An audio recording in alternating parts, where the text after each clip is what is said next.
Our next entrepreneur has spent 35 years in community banking and financial risk management services, including 10 years running her own company, Third Party Resources, a consulting company which helps its clients, which are banks and financial institutions, develop sound and sustainable risk management programs.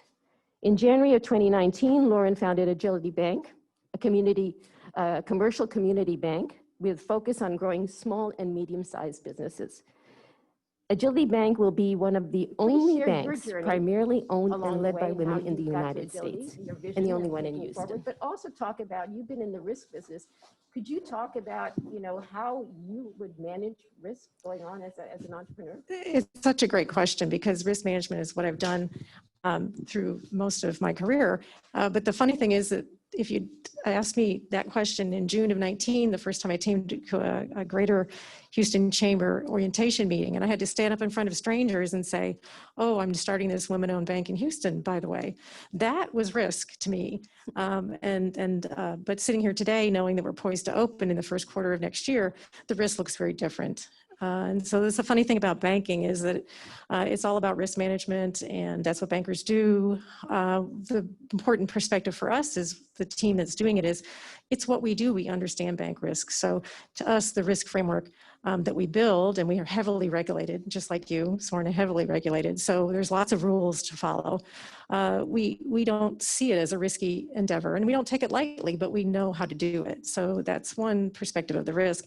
Another perspective of the risk is that people ask about the economy. Well, it's certainly an interesting time to start a bank, but in some ways the best possible. The benefit we have is that we start fresh. We get to view every decision we make through the lens of the current economy, and not every other bank in town, or really no other banks in town, have that luxury. So from a risk perspective, it's a unique opportunity to be in a lower risk environment. So it's kind of an unusual best of times, worst of times sort of scenario. And then people say, well, what about risk of starting a business during COVID, a bank? And well, again, it's sort of the perfect situation for us. And I know I sound like I'm looking through rose-colored glasses, but it's the truth in that the digital platform we're building and the digital delivery systems and the concept of our bank is really proven to be the best possible. What we're doing is taking existing technology and using it in different ways. So it's a different type of innovation.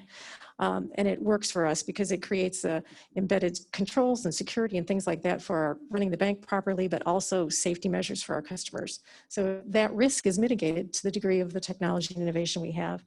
But really what you asked me was about my journey with risk. I've met these incredible women like our panel, and the more I meet every day, but I've come to learn that I am a risk taker. I never thought I was. I've come to learn that I guess I am. But that women do view risk differently, very differently. And the final decision and analysis always reflects back to a thoughtful process of what about my family, my partner, my children, and no men that I know do that. So it's a different framework for attracting talent, investors, and the team that it takes to make this bank successful so that we can be agile, Agility Bank, but we can also be this minority designation institution that is has incredible impact potential for women in all types of business here in Houston.